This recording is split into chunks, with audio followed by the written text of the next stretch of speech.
Alright, so welcome back to the breakdown. So para sa pangalawang topic natin sa episode na to trending to eh. Nakita ko to sa social media ulit. Gusto ko lang i-share yung thoughts ko dito sa bagay na to. Kasi dumadami ngayon yung mga influencers na sumasali sa pro basketball. Ngayon, may mga talk ngayon na nagsasabi na dapat nga bang i-ban yung mga influencers from joining the pro basketball. Hindi naman daw sila qualified, hindi naman daw sila ganun kagaling, yung mga ganyan-ganyan. So ngayon, share natin yung opinion natin or yung tingin natin sa bagay na to. First of all, ngayon kasi influencers yung tawag eh. Pero a couple of years back, maybe go back to maybe a decade ago or almost a decade ago, diba? Meron ng mga ganitong issue kung saan yung mga artista biglang nagiging professional basketball player. Diba? Even si Manny Pacquiao, diba, naglaro sa PBA. Mga kagaya nila Gerald Anderson, Sian Lim, Derek Ramsey. So hindi maiwasan ng tao na masabi na parang dahil artista kayo kaya kayo nakapasok dyan. 'Di ba? Yung mga ganong klase. So ngayon share nga natin yung thoughts natin about influencers joining pro leagues. First of all, wala naman akong karapatan sabihin na i-ban natin yung influencers from joining pro basketball league. Unang-una, ang pro basketball ay liga ng mga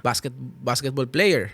And bawat team na sasali dyan, sila yung magde-decide kung anong klaseng mga players yung kailangan nila. Pero nga, that being said, being the PBA or the MPBL or the PSL, being a professional basketball league, ang usapan natin dito. Naiintindihan ko yung mga nagsasabi na hindi deserve ng mga yan na makapasok doon, 'di ba? I-discuss natin yung mga bagay na yun. First of all, yung qualification, 'di ba? For example, si Mr. Longbum or specifically sila Jonah Renz, qualification. Now, obviously, marami sa mga influencers natin ay hindi naman talaga qualified na maging pro basketball. Lalo na kung hindi ka qualified in a sense na most ng mga pro basketball, syempre ang path naman papunta sa professional basketball ay kalaro ka ng high school, maging varsity ka, or mag-UAAP ka, madadraft ka sa league. Most ng mga influencers na to hindi naman dumaan sa ganun. And masasabi natin na kaya nga lang talaga sila napunta sa sitwasyon na yun, kaya sila nakapag-pro, dahil sikat sila at may pangalan sila. At dahil trending sila sa social media. That's fair, di ba? So yun yung isa. And then yung skill level. Skill level, obviously, ang argument ng mga tao dyan is, since hindi ka nga nag-varsity ng high school, hindi ka naman dumaan ng college route, hindi ka dumaan sa pagpapadraft, yung grind na yun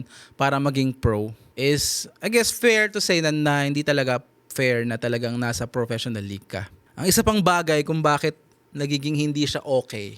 Like I said, wala akong sinasabi na i-ban natin yung mga influencers natin. Sinasabi ko lang yung mga bagay, mga valid points kung bakit ang isang tao, kahit hindi influencer, ang isang tao shouldn't make the professional league. Diba? Unang-una, maraming basketball players sa Pilipinas na naglaro ng high school, naglaro ng college, pero hindi pa rin nakapasok ng pro. Napakaraming magaling mag-basketball sa Pilipinas, pero napakaliit ng basketball scene sa Pilipinas. Maliit yung PBA, maliit yung MPBL. Yes, dati PBA lang. Ngayon meron ng mga MPBL, mga PSL, and all those leagues kung saan pwede maglaro yung mga players natin. Pero relatively, and hindi pa rin kasya doon lahat ng magagaling mag-basketball sa Pilipinas. Sobrang dami pa ring player na naglaro ng college, magaling naman ng college, pero ngayon walang professional career.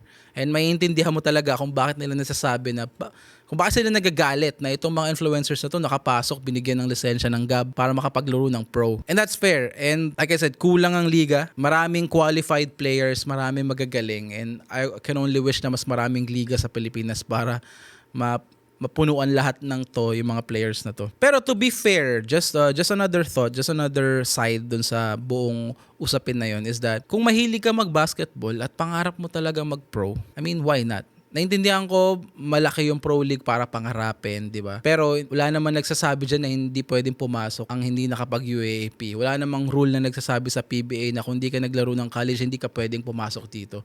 Wala namang rule ang MPBL na kapag hindi ka nag-college, hindi ka pwedeng maglaro dito. And aminin natin, maraming player dyan na kahit hindi naglaro ng high school or ng college, mahusay pa rin mag-basketball dahil passion nila yung basketball outside of their career. It just so happens na sumikat sila sa ibang bagay, hindi nila pinursu yung basketball early on, pero hilig nila, ginagawa nila on the side. And then, nakilala sila sa ibang bagay, tapos na-realize nila, mahal pa rin nila yung basketball at may nag-offer sa kanila na maglaro sa pro league. I would say, why not, di ba? Kung ako man yun. Well, now, that being said, hindi naman ako dumidisagree or hindi naman ako pabor, hindi naman ako nagpo-push or wala naman ako sinasabi talaga na i-ban natin yung mga influencers from joining the league. Ang sa akin lang is, kagaya ng sabi ni Boss Mikey Reyes, kailangan mong respetuhin yung mundo ng mga professional basketball players. Kung nandyan ka na, dapat respetuhin mo yan. You have to work hard. Kailangan mong i-prove na deserving mong nandyan ka, hindi dahil sikat ka lang. Kailangan mong magtrabaho, di ba? Kasi marami nga sa mga players na yan nakapasok dyan dahil pinaghirapan nila yung spot nila. And pinaghihirapan nila ng sobra yung spot nila sa mga pro leagues na to dahil kailangan nila ng trabaho para buhayin yung pamilya nila. And just like any other basketball player sa mundo, di ba? Maraming mga walang trabahong basketball players na gusto nila magkatrabaho kasi kailangan nila ng trabaho para i-feed sa mga families nila eh. Diba? Pero hindi sila fortunate enough na makapunta doon kahit meron silang skills. Dahil nga punuan, dahil nga maliit yung liga and hindi talaga niya kayang papasukin lahat ng basketball players sa Pilipinas.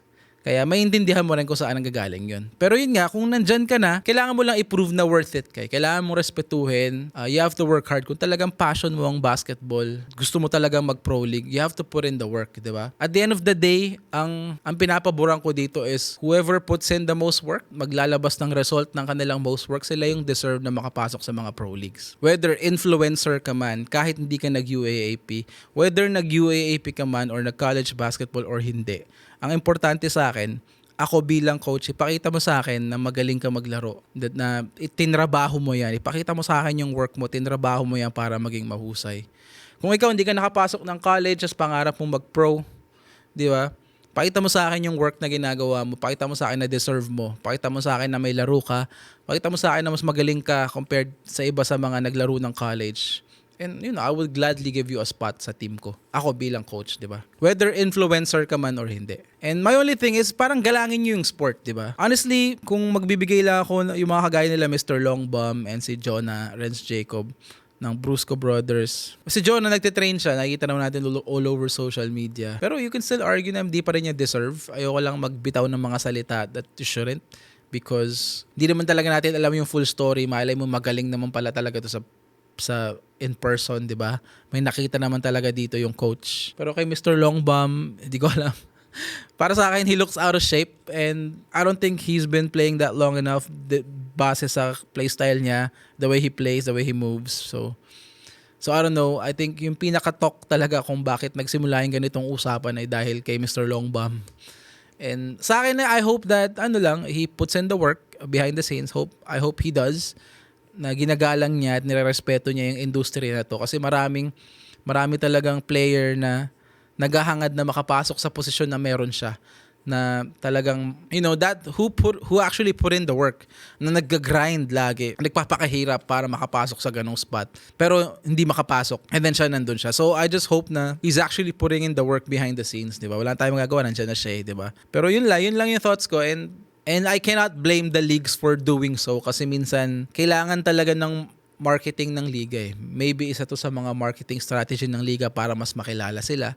In which I can't blame them kasi para sa akin, the more na maging successful yung liga mo, the more na mas marami kang mabibigyang trabaho ng mga basketball players sa Pilipinas. So kung marketing strategy man to or kung anumang publicity stunt, I think at the end of the day, yung iniisip ng league dito is para rin to sa ikakasikat ng liga, di ba? So, for sure na pag-isipan naman ng mga liga to, bago nila gawin to, na pag-isipan ng mga team bago i-approve yung mga ganitong bagay. So, I really can't blame them kung ang iniisip nila is yung success ng kanilang franchise or ng league. So, yun lang para sa topic na to, guys. And meron pa tayo isang talk. Mamaya pag-uusapan natin si Kai Sotto at yung ACL injury niya sa pagbabalik ng The Breakdown.